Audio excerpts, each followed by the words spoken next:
We're very excited to have you here today, Dr. Moline, and let's go ahead and get things started.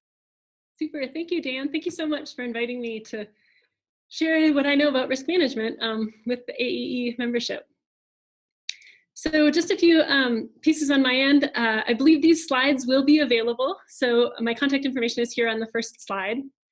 And I wanted to give a little bit of an introduction about myself so that you know who it is that's talking to you for about the next hour. I grew up doing personal backpacking trips, grew up in Minnesota, going to the Boundary Waters, those kinds of things. And then I studied mostly math and science in college. I have a degree in engineering. And in my senior year of college, I did an outdoor semester.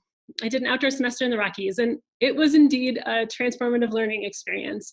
After that semester ended, I decided that I wanted to go on to graduate school, get an advanced degree, and teach outdoor education programs for college students, which is what I essentially did over the next 15, 20 years. My advanced degrees are in ecology and biology. And while I was in graduate school, I had the opportunity to work for Colorado Outward Bound School and learned a lot of things. Mostly I learned what an amazing community the outdoor education community is.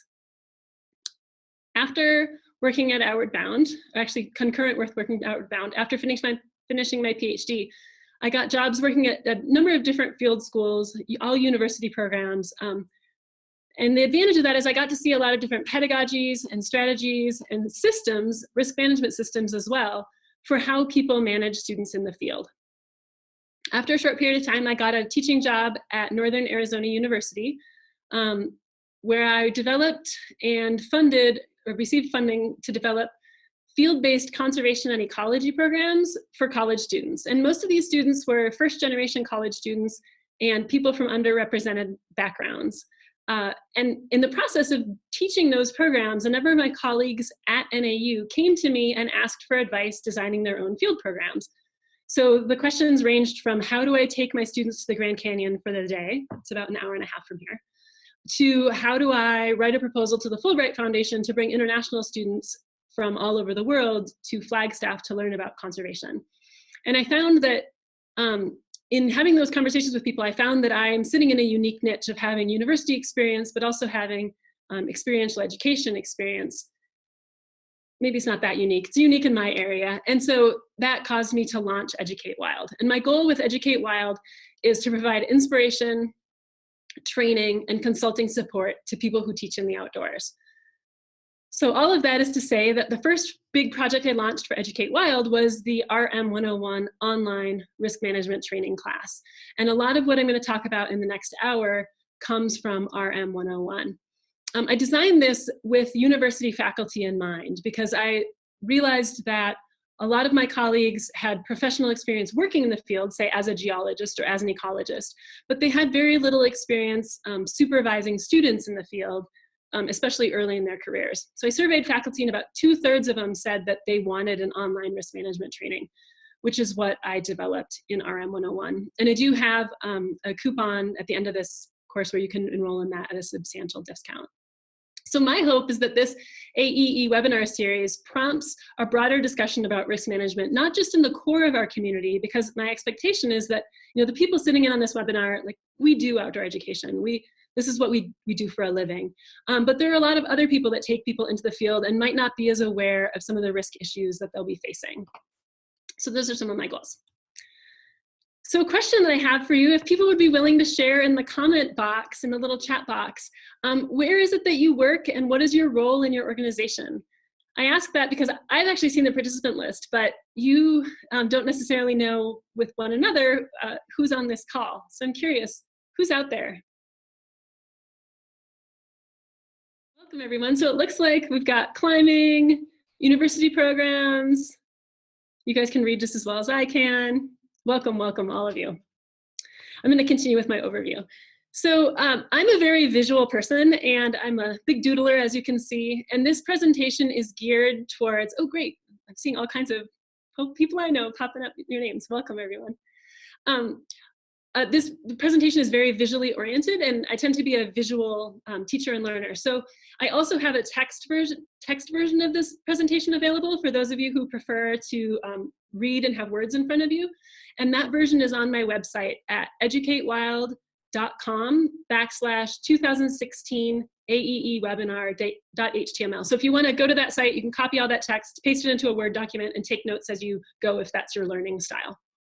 So by way of an overview of the webinar,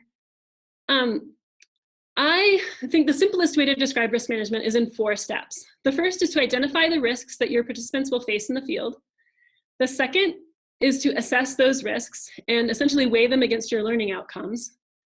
The third is to develop strategies to either avoid, mitigate, or manage risk in the field. And then the fourth step is to review your program regularly so that you can make sure you're optimizing your risk management system. When we talk about risk, we really have I think there are 2 reasons why we need to manage this in the field. And the first, and actually the most important, is this moral duty. Like, we have a moral obligation to manage risk for our clients. These people come to us often to do things in the field that they couldn't do without us. So they're sort of extending their capacity by hiring our programs. And they trust you. And often when I'm in the field making risk management decisions, because the students I worked with often come from families that weren't very active in the outdoors, I think, what would this parent think if they heard their child was doing this thing, or that I manage this in this way? So there's sort of this moral obligation that you have this, ethical responsibility to take care of your clients.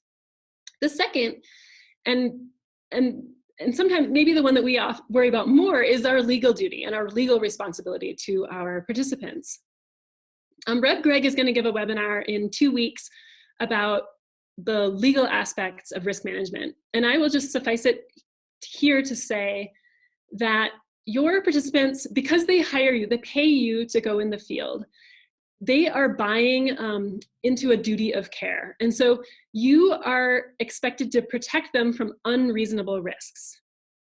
And so you can disclose to them the reasonable risks that they will be taking. So you can say, we're going to do some rock climbing, we're going to manage that in this way. The students say, yeah, I'm up for rock climbing, and they acknowledge that risk. But things that happen outside of reasonable risks, that's where you could get in, that's where you could have some real problems with a lawsuit. And I will let Reb cover that. The other thing that I'll say about your defining this legal duty of care is, if you were to have an incident that would end up in court, most of your written materials would end up in that court case. So you think about your marketing materials, you think about the emails that you send with your potential clients, your participation agreement, your operating procedures, your policies, your protocols. All of that is sort of describing the way that you will care for your participants in the field.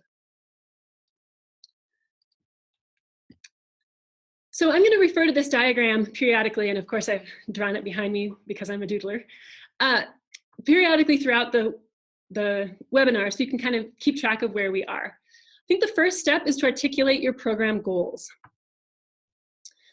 I have a question, a little poll question. I think Dan's going to call up the polling software here. If I were to be able to talk to you right now, could you recite or explain your organization's mission statement to me relatively concisely right now? What percentage of you could do that? I'm curious.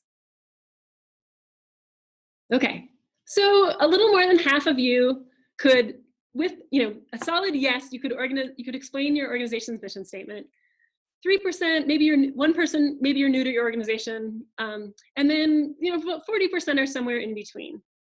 The reason I ask that question is that I believe if you are clear about your goals, and for many of us that's our mission statement, right? We're mission-driven organizations. If you're clear about your goals, you can be clear about the risks that are reasonable and appropriate to take in the field. And when I coach programs on field course development and risk management, I suggest that they have a mission statement that's concise enough that their staff and faculty and instructors can actually remember it in the field. So that when they're in the process of making a decision about whether to do something that wasn't quite on the agenda or not, they can go to the mission statement and think, like, is this taking us where we want to go? Or if they're planning an activity that would be fun but it's not going to teach the students anything, maybe that's something they wouldn't do. So I don't mean to throw people under the bus, but I have 2 example mission statements, and I realize the font on these is really small, and you don't have to be able to read them to get the point that I want to make. So I was Googling around for some mission statements, and I ran into Where There Be Dragons in Boulder, or I think they're in Boulder, Colorado. And they don't have their mission statement online, but they have their core values, which as far as I could tell was the way that they demonstrate what they're about.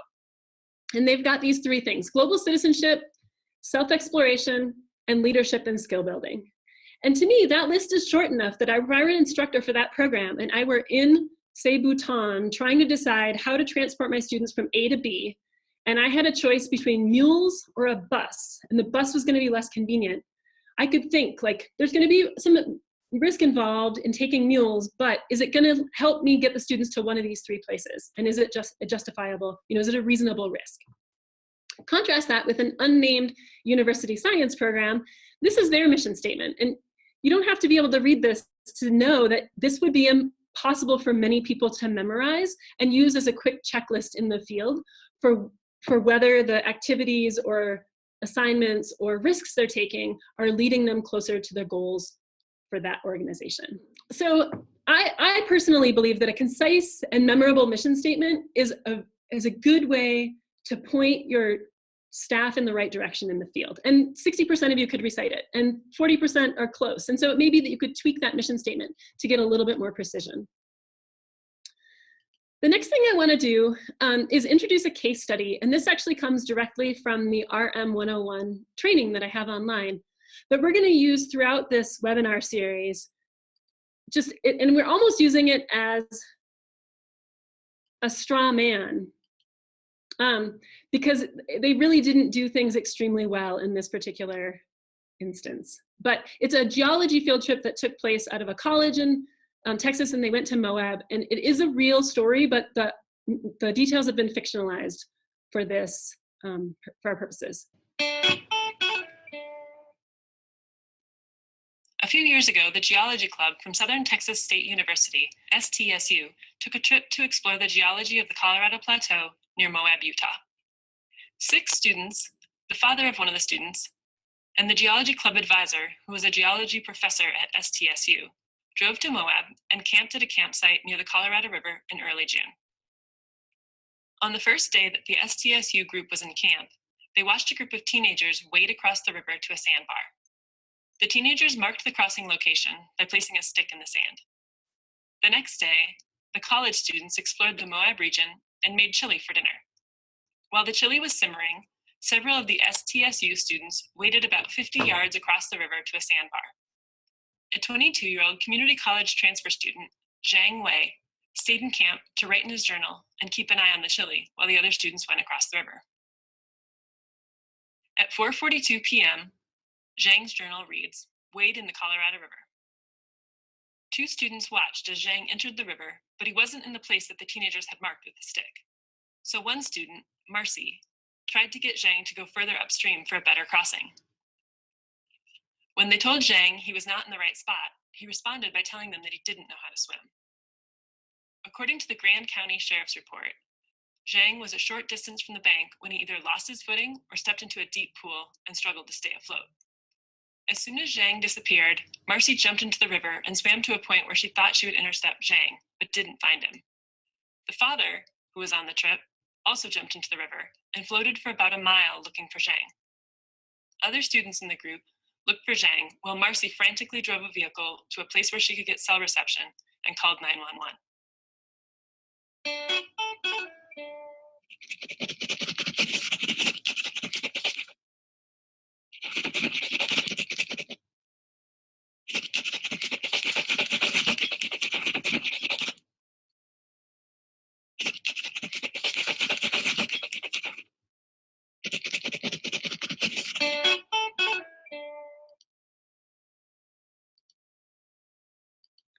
So I wanted to share that case study. And like I said, it's almost a straw man because there's so many places where risk management could have been better. But for the purposes of where we're at in our conversation now, we should think about the goals of the field trip. This was a geology club field trip. And so the goals were to look at geology, hike around Moab, and probably have some fun and get to know one another.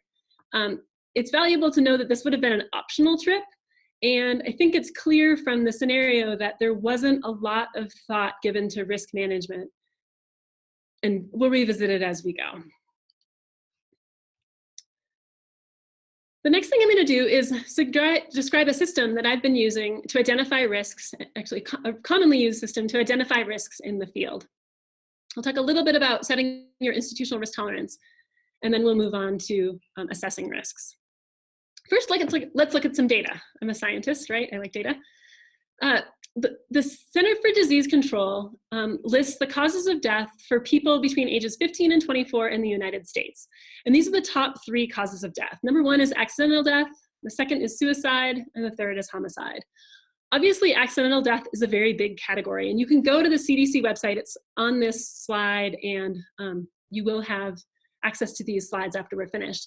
And you can look at this enormous list of causes of death. But relevant to our programs, notice that the first cause of accidental death is motor vehicle accidents. And many of us drive vehicles in our programs. And I think there's been quite a bit of attention paid to the way we do transportation, so I'm not going to talk much about that now. The other things I think that are highly relevant are fatalities due to drowning and fatalities due to falls. And I did an informal review of newspaper articles and media stories about fatalities that occurred on field trips in K through 12 classes and university classes. And at least the 2 most common causes of death for those kinds of reported fatalities were falls and drowning. And something that I found really surprising was that oftentimes those happened on like a side activity. So for example, a number of years ago, there was a fatality in California where it was a K-12 class. They decided to go to the zoo for the day. So the parents signed permission slips, the class went to the zoo, and then they finished early at the zoo. And they decided to take a quick trip to the beach. And there was a student who drowned at the beach on that part of the trip. And you can imagine the parents' response, thinking their children were going to the zoo and realizing that they had gone to the beach. So being mindful of particularly falls and drowning on our field courses, those are 2 common causes of fatalities. So a question for you, and let's do this again as a poll. I'm mindful of our time. What do you think, or when do you think most injuries happen on NOLS courses? And I see we have a couple of NOLS instructors here, so you guys probably know. During technical activities, while cooking, during playtime, or while hiking with a pack? All right, let's see. During playtime, interesting. That's given the illustration of the example I just gave. So let's see, about 82% of people thinking it's during playtime, just 3% thinking hiking with a pack.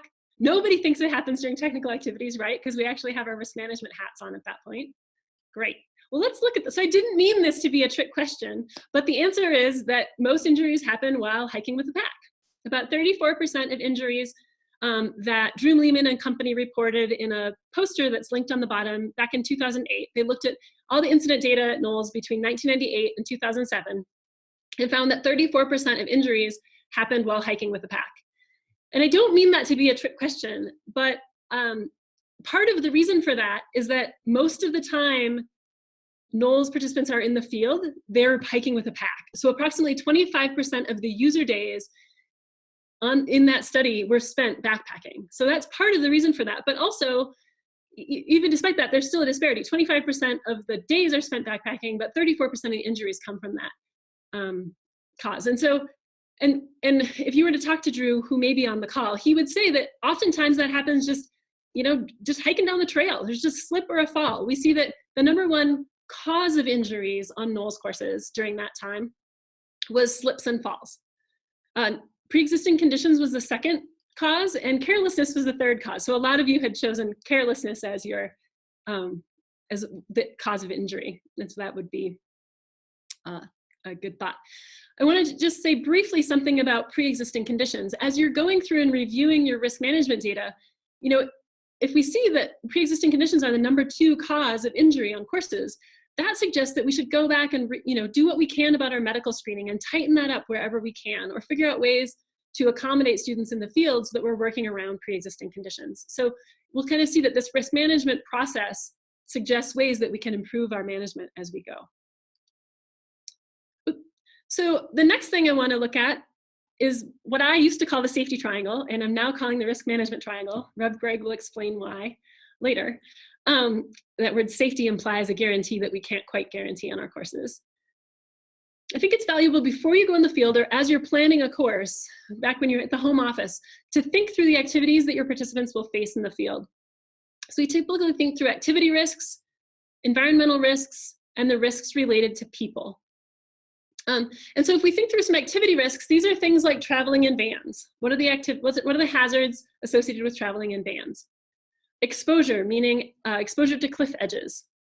Climbing, whether that's rock climbing, tree climbing, whatever it is you do. Scrambling, hiking, cooking. Also thinking about places where equipment can fail when you're engaged in specific activities. Another place that we think about identifying risks is in the environment. That could be the terrain, again, exposure to edges. We think about falling as a possible cause of fatalities. The terrain, the weather, we often think about exposure to lightning on high elevation peaks. Exposure to water, again, if we're thinking about drowning as a potential cause of risk or injury, any exposure to water, what does that look like? Plants and animals, we're typically thinking venomous or poisonous plants and animals. Might be thinking about bears and lions in some parts of the world. And then regionally specific issues. And when we think about people, you're often thinking about your participants. What is their age and maturity, their ability or mobility limitations, fitness, their experience level, how much time have they spent in the outdoors? Do they have any allergies, either environmental allergies or food allergies? What is their judgment like? Some of you might work with populations that you can't count on their judgment in a lot of situations, and that's what you're building over the course of your program. Their level of fatigue and their motivation. So often we'll choose activities in the morning when people are not tired that we might not choose in the afternoon. So we typically think about this for our students, but we also want to think about this for our staff. And you want to make sure that you're choosing staff who have appropriate skill and judgment and experience to manage the activities that they will see in the field. Let's just quickly think through what this would have looked like if the geology club had gone through this scenario. They would certainly be thinking about travel. They drove all the way from Texas to Utah. They knew that they would be hiking. There could be some injuries in the kitchen with respect to using stoves or, just the idea. I remember the time when I was out in the field and the students opened the bag of chicken and dumped it right on the raw chicken and put it on top of the tortillas. So you're thinking there could be some foodborne illness issues that happen in the field with cooking. And then they certainly could have thought about, there's the river. Are we going to let students swim in the river? Are we not going to let students swim in the river? And in this case, they hadn't disclosed the possibility of wading or swimming in the river on their participant release or in any of their marketing materials. So it doesn't seem that they had thought about that activity before they went in the field. In terms of the environment, they're in the desert environment where they're thinking about, snakes and scorpions and prickly plants and sun. They also knew that they were near the Colorado River. And you saw that section of the Colorado River in the video. It's a very placid looking section of the river, but it's actually quite deep and does have some whirlpools and obviously scoured out sections like where that student slipped. And then we could think about the students that were taking this field trip. Obviously they were highly enthusiastic students because they were doing this as an elective opportunity. It was a club trip, it wasn't a required class. We know they're all college students. We think about their previous camping experience. You might have caught in the video that it said that Zhang Wei, the student who ended up drowning, was a transfer student. And so the person who's taking this field trip is thinking, oh, I'm taking mostly juniors and seniors in college. They're geology majors, they've been camping for the past several years. But when you think about a transfer student, that person may or may not have had the same opportunities to camp as the other students if they didn't have those opportunities at a community college. The other thing to think about with this particular student is this was a first-generation American. His parents had come here from China and may or may not have had the same kinds of opportunities for camping that the rest of the students had. And then we'd also want to think about the professor's experience managing students in the field. When we think about risk management, I'm a big advocate of writing this stuff down before you go. You could have a formal process or an informal process for identifying and assessing risks. But again, on my website, which is educatewild.com, I have a resource page or a toolbox where I've got various templates and there's some menus there for free. But one of the things I have is this risk management planning worksheet. And it has sections where I've got the sort of the top part of it here on the slide that you can see. But place to articulate learning learning goals, a place to identify some of the risks that you might face, and then a little place where you would write how you're going to manage that risk or how you're going to mitigate that risk in the field. And it has been pointed out that that template might be too small to actually write on, but I think it's a helpful guideline. So we've articulated our goals, we've identified risks, and now we want to assess the risks that we'll face in the field. So here's an equation that's often used for risk management. And this is actually something that like insurance actuaries use, and they'll plug in numbers for the risk being the amount of money they have to spend to settle a claim, the probability of something happening, the severity of an incident, and then the time spent doing that incident. And you could plug numbers into this equation. The Knowles data that I cited earlier is a great place for those numbers. There's some data from New Zealand, and I've got references for that at the end of the presentation. When we think about the severity of an incident, I often think about that sort of in three levels. You've got, would it be an injury that could be managed in the field? Like, a cut or a scrape or a bruise, something relatively minor. Is it something that would require an evacuation? And then if it requires an evacuation, is that a slow evac where we're hiking students out or we're bringing in horses to take the student out? Or is that a rapid evac? And as you're thinking about how to assess your activities, you can think about how much of an impact, where does the risk level lie? Where's the severity of the incident? And then time, again, this is where you want to think about what do you spend the most time doing in the field? We talked about Knowles participants, 25% of their time is spent backpacking, or 25% of their user days were backpacking. So that's probably a place where they're spending quite a bit of time thinking about how to manage risk. And when you're assessing the risks, you want to consider whether the risks fit your institutional risk tolerance, whether they meet your learning outcomes or your mission statement, whether they're reasonable. And again, that's a nod to that idea of what would a reasonable and prudent person do in a like situation, and can they be managed appropriately? And if risks fit those 4 criteria, then yeah, that's great, go do them in the field. If they don't fit those criteria, but you still want to do them, you sort of have to ask this question, does our mission fit our goals?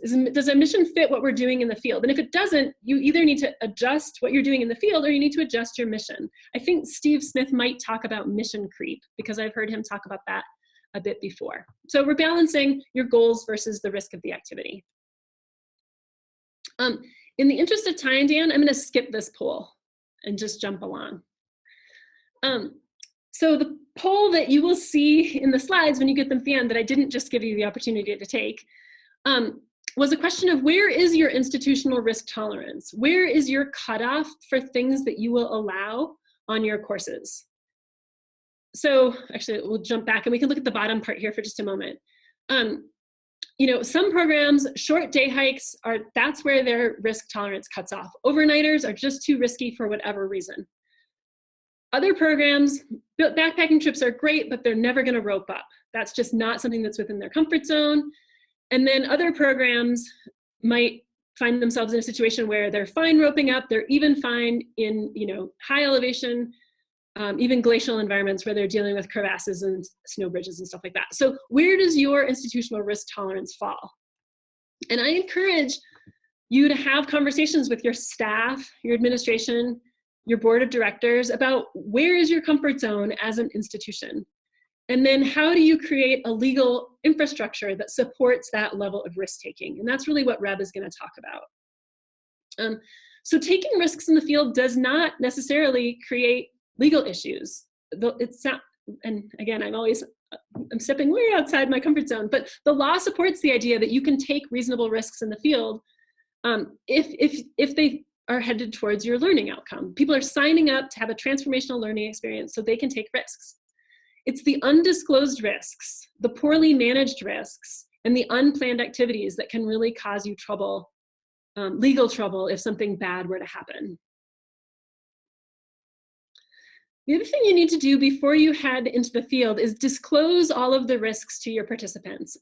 I'm guessing that all of you have a participation agreement or a liability release that you have participants sign before they participate in your program. You want to disclose the risks before you go in the field so that your participants can agree to them. They can say, I am willing to accept this reasonable level of risk in order to have the amazing experience I'm going to have in your program. So specifically, you'll disclose environmental hazards, activity risks, human health risks, and any other known risks and hazards that you have. And writing these releases is not for the faint of heart. You want to have your legal counsel help with this. And Reb has a great primer online on his website. I've linked it here that you can use to at least, if you haven't had a lawyer look at your release lately, at least read Reb's article and then look at your release and see if you're doing the things that he recommends there.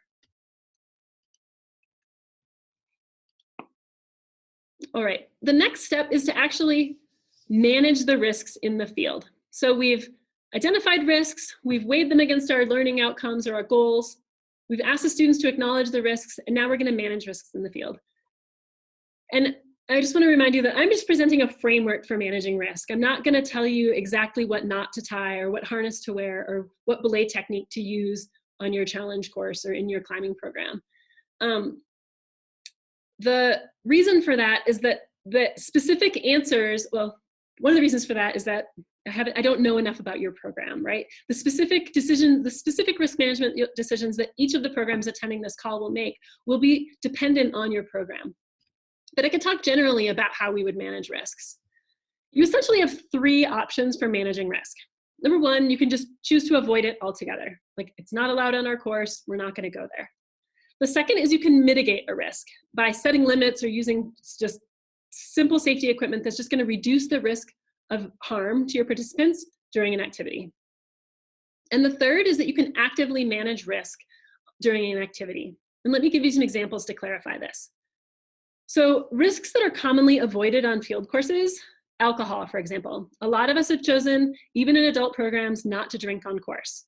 It's just not allowed on the course. It just makes things simpler. We know that people can make bad decisions while drinking, so we just take that out of the equation.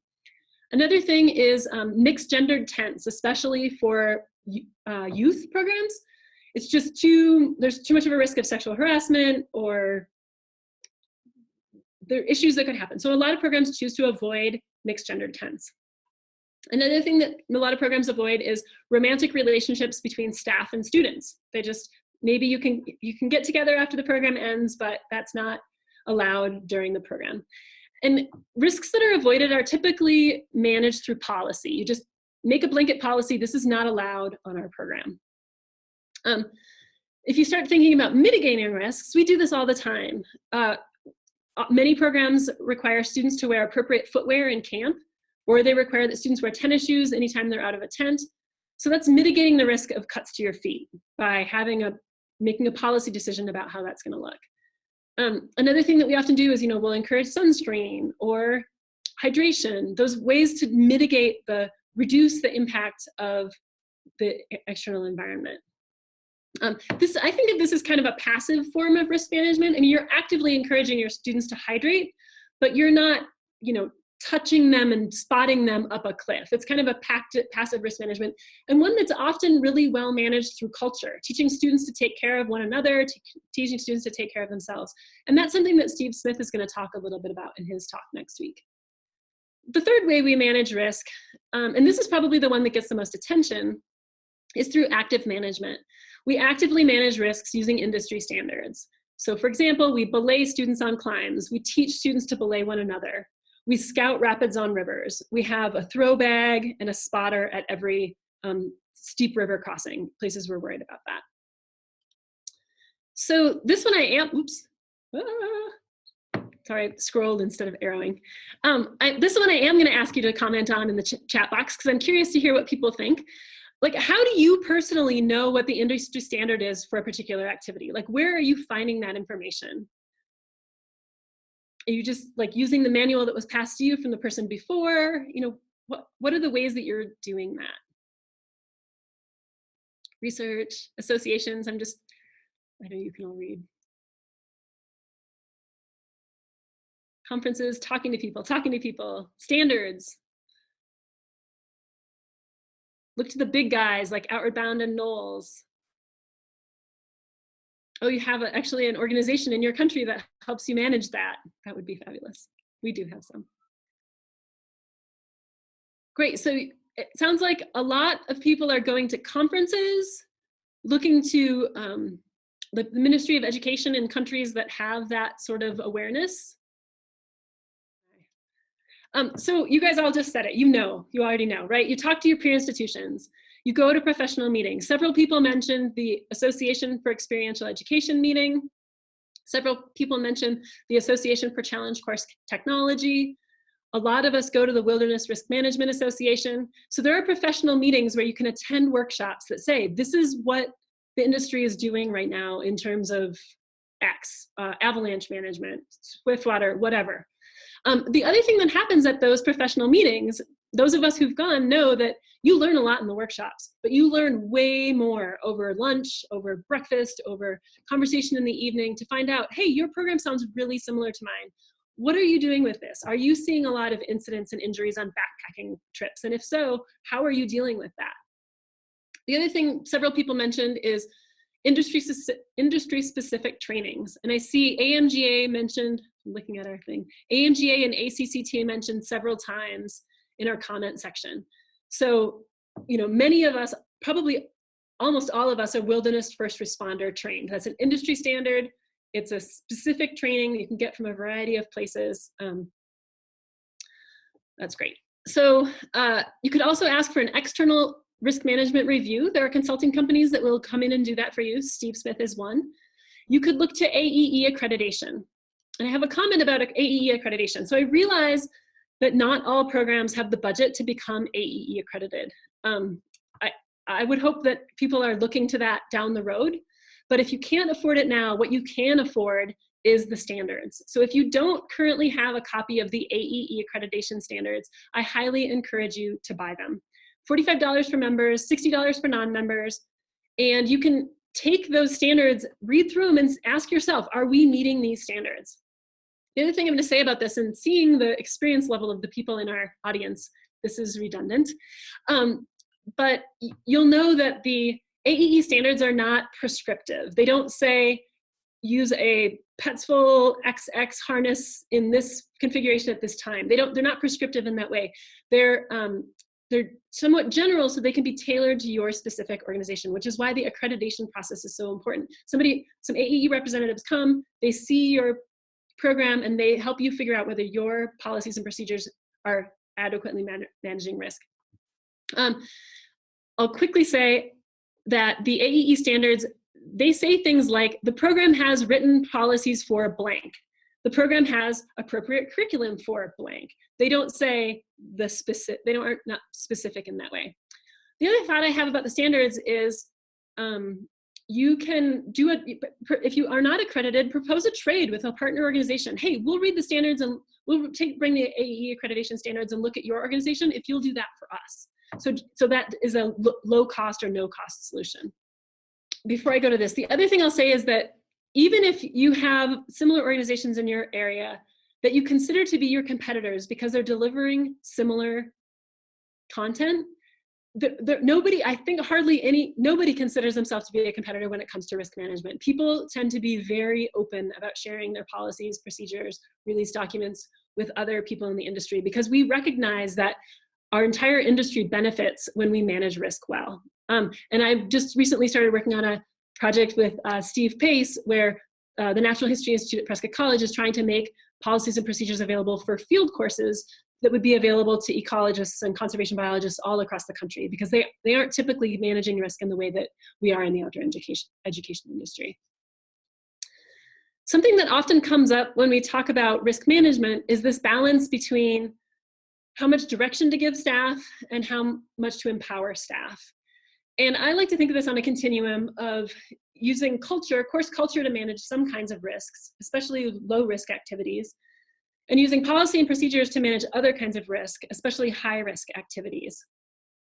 So for example, we often will manage, like cooking in the kitchen with a culture of mindfulness, watch out for the knives, watch out for the stoves, give it some space, but there isn't necessarily a policy, like all knives should be kept in a case, unless they are being used. And the reason for that is that we don't want to end up with an instructor manual that's 7,000 pages long, because nobody would read it. And so this balance of instructor judgment and policy and procedures strikes a balance between giving more guidance to younger, less experienced instructors and less guidance to more experienced instructors, but not finding yourself in a situation where you have people having to memorize an enormous document. So when we think about writing policies and procedures, the places where policies and procedures are certainly appropriate are technical activities in the field, like setting up a Tyrolean traverse, teaching belaying in the field to new climbers. And these are the kinds of things where you should have a written policy that field instructors are very familiar with. They're following that policy in the field. They should also practice those techniques before they have to go out and do those things in the field. And in addition, if they're not comfortable facilitating that activity, like I never made it to comfort with Tyrolean traverses at Outward Bound. We just didn't do it often enough. And so I would say to my, to the leadership team, I need somebody to come out and help me set up the Tyrolean traverse, or we need to figure out another thing to do on this particular course. And so hopefully you're creating a culture at your organization where people are very comfortable saying when they're outside their comfort zone. So how do you manage risks in the field? So you're going to manage risks with all the things I've been saying. You hire experienced instructors who are smart, adaptable, experienced. You train them. You teach them your ways of managing risk. And then you also have to plan to respond to incidents in the field. So very briefly, that looks like having a field communication system, training your staff to respond to incidents. They know who to call. They know where to go to evacuate. People back at the base camp know who to get in touch with if a call comes in. You have an emergency response plan. And then you should practice responding to incidents and scenarios. I have a lot more information about this in the RM 101 class. I actually have some sample templates on my website at that toolbox that I just referenced. And this is a place where there's a big, huge nod to the Wilderness Risk Management Conference, because many of the workshops at that conference will walk you through these kinds of systems. And finally, you review your program.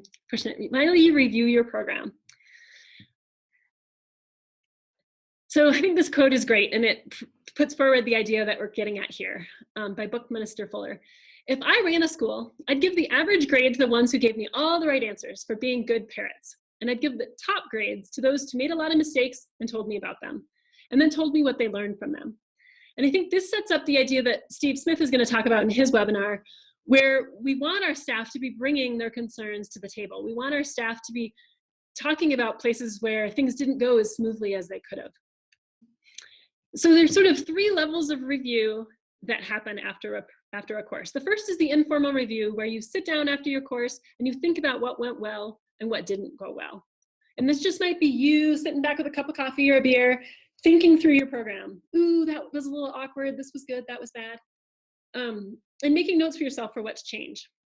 And the second is a little bit more formal. It's either your group of instructors or your administration sitting down after every course and saying what went well, what didn't go well. Some of that might be qualitative, just a discussion, but hopefully some of that is also quantitative. How many incidents did we have? What types of incidents?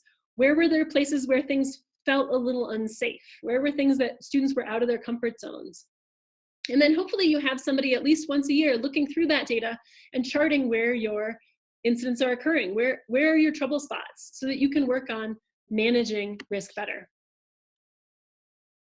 If we were to think back through that geology field trip, and we were to think of the places where things didn't go well, we would see just about every single step in the process, things didn't go well. Risks weren't appropriately identified. Some of the risks were probably not assessed.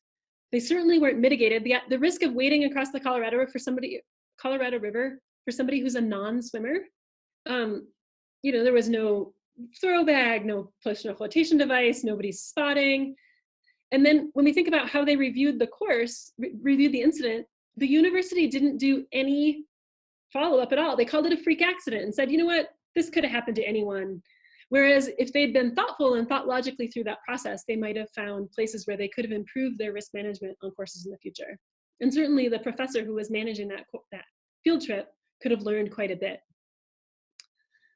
So when I think about program review, I often think about incidents, but Steve Smith takes a much wider view and thinks about how we can incorporate incident review into every component of our risk management cycle. So we've asked Steve to cameo and talk a little bit about how he does that. Fantastic. I'll make this brief, and thanks very much It's nice to be partnering with you and Reb on this presentation, Angie. And you're such a talented illustrator and teacher that this has been really fun to go through. I like this slide here, and I think it could actually be a teaching tool to remind programs about the importance of defining and distinguishing between conditions, hazardous acts, incidents, and near misses. As you move from left to right, you'll see the potential severity increase. And obviously, you know, these three examples on the left are opportunities to prevent the far right one from happening.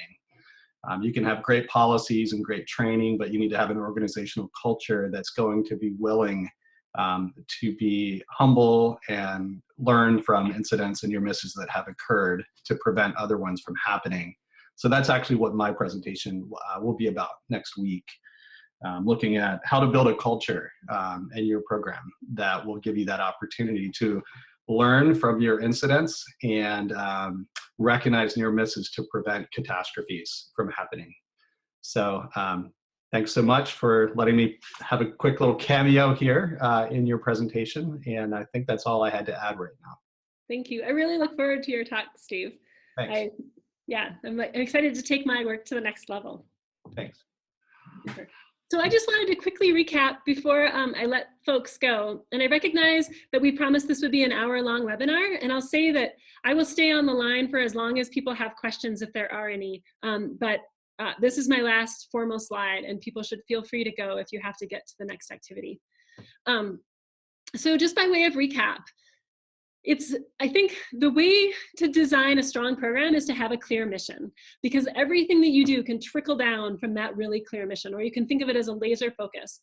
You can identify risks using this risk management triangle, where you look at the activities that'll take place on your course, the environment they'll take place in, and the people who will be engaged in those activities, both staff and students. Take the time to define your institutional risk tolerance. What is too risky for your organization? And hopefully you have a consensus among your organization on that. You should assess the risks and weigh the risks of particular activities against your learning outcomes. And then once you've selected the activities that will take place on your course, you want to disclose those to your students and ask them to acknowledge and accept that reasonable risk in their life. Next, you'll manage risks, and you can avoid them, mitigate them, or actively manage them in the field. And you'll think a little bit about this balance between letting instructors use their own judgment and allowing the culture of the course to manage risk, all the way up to this idea that instructors will use very specific policies and procedures to manage risk on high-risk activities. Then you want to plan for the worst in the field by having clear emergency response plan, emergency evacuation, and incident response plan. And then you'll have some kind of formal review process that happens of your incidents after every program or every course, and at least annually in your program. I have a slide of next steps. So first I wanted to share the data that I've used. The specific links to each of the data points that I used in my presentation are on the slides, and those links should be live. I also want to point to the Outdoor Ed Incident Database, which is online. I think that's managed by Rick Curtis. It's a great resource where small programs can add data and pull data from a larger data set. New Zealand has a formal incident reporting database. Thank you to our Kiwi friends for being organized. And then the Wilderness Risk Management Conference, if you're not familiar with that resource, their website archives just about every poster and PowerPoint slide set that's been presented at that meeting. And so it's a treasure trove of both data and resources for risk management. And then the next steps for you, I know most of the people who are on this call now are signed up for the entire series. So I look forward to seeing you back here next week for Steve's talk on the culture of risk management. And in 2 weeks for Reb Greg's webinar on risks, including a lawsuit and legal liability in arts education. A couple of things I invite you to do are to enroll in this online risk management training that I have, which is essentially the same curriculum I've just presented with a little bit more detail. It's a series of video lectures, those whiteboard animation lectures. I'm offering a 50% off coupon here, AEE webinar. I think there are like 1,000 registrations available with that coupon. So if you want to have your entire organization take that training, you're welcome to do so. And then the other thing, if you'd like to take your risk management understanding to the next level, I would suggest that you consider the Knowles Wilderness Risk Management Training Seminar. It's put on by Knowles Professional. It's a 3-day series. It's maybe $800, but it walks you through each phase of your administrative program and how you can optimize your risk management at each of those steps along the way. And with that, I'd be happy to take any questions. And my guess is Steve might be willing to stick around to answer questions that you would have for him as well.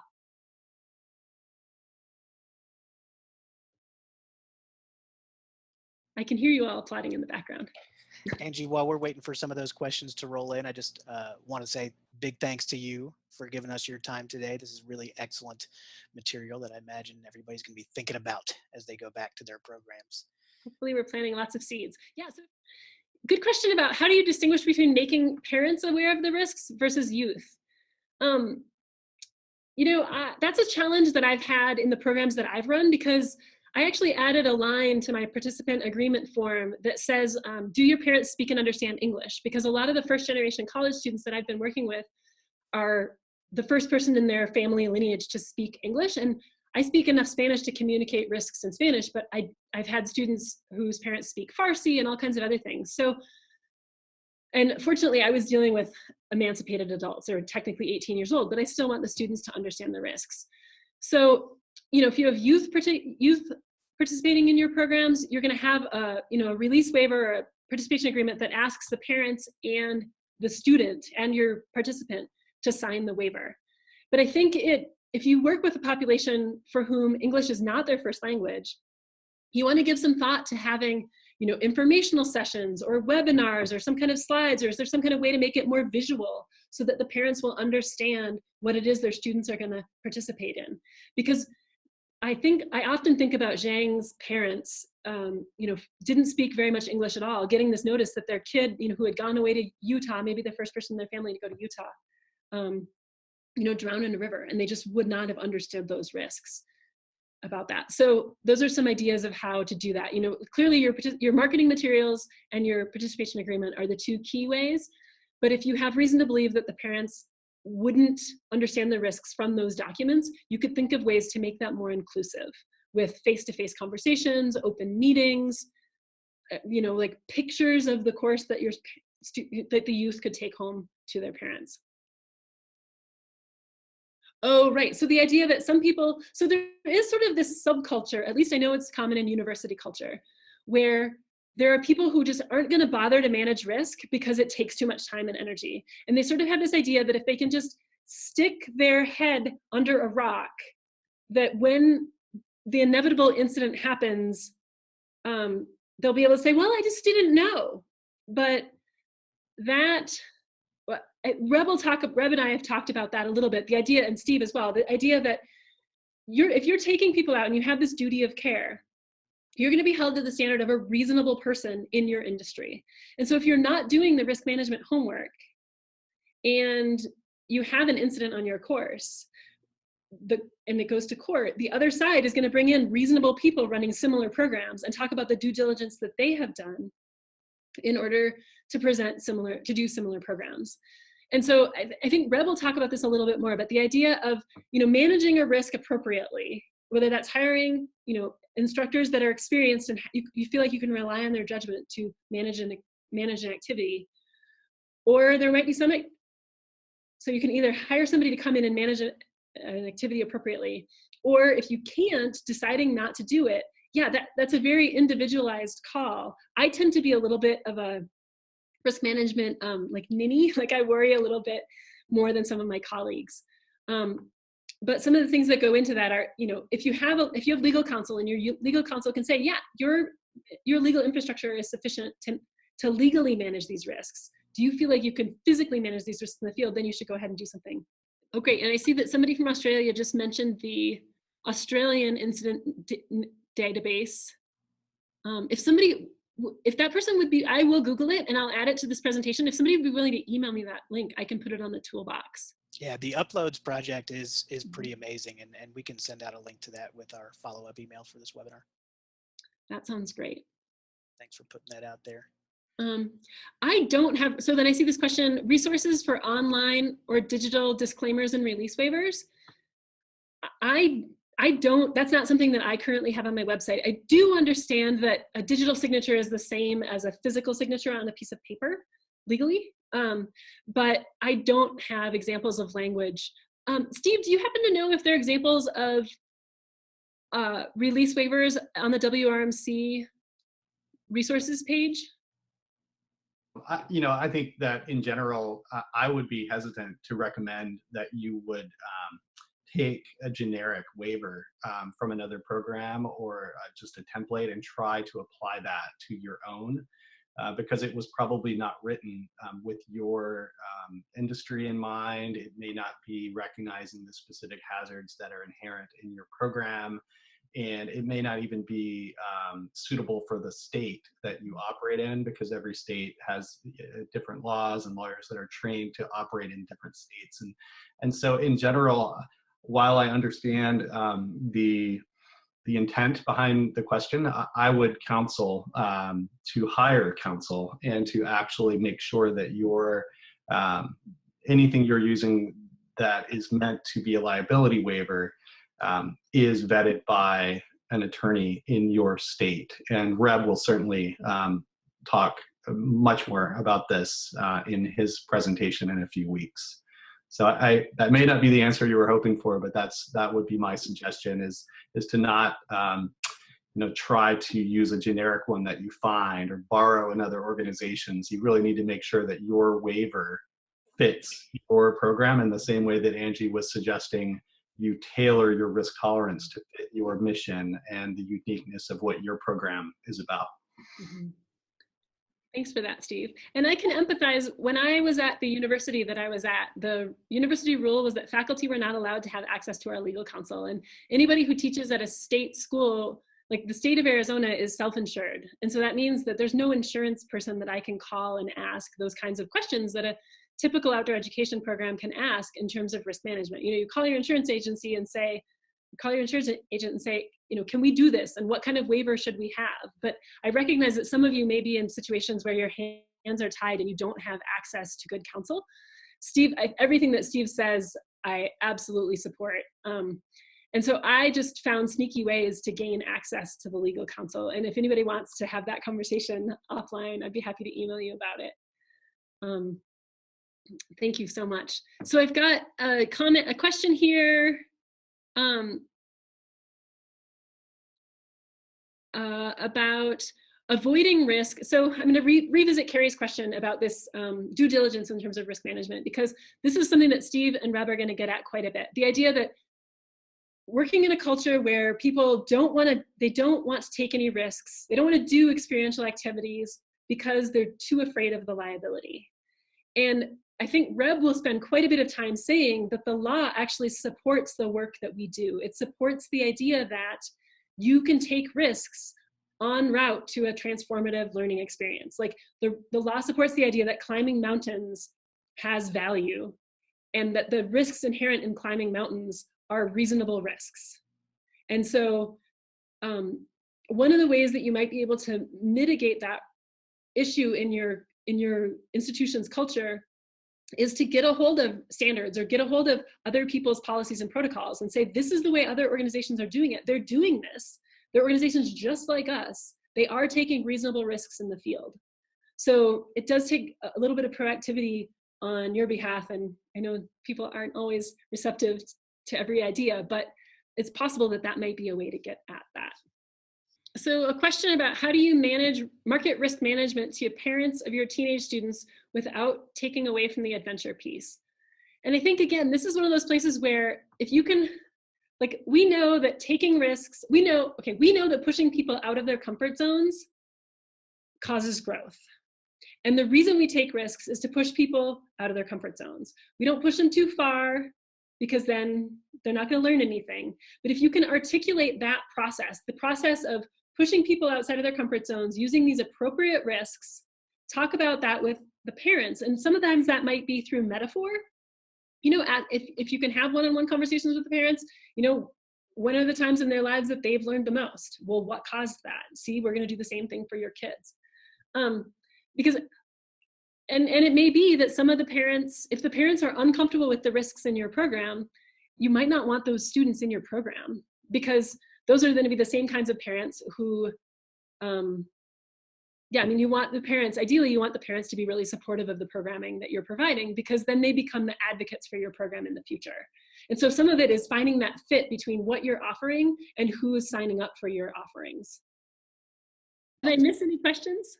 No, I think you got to all of them. And once again, this has been really excellent. And for all the folks that are still online, I hope to see you all next week at Steve Smith's webinar. Sounds great. Thank you all.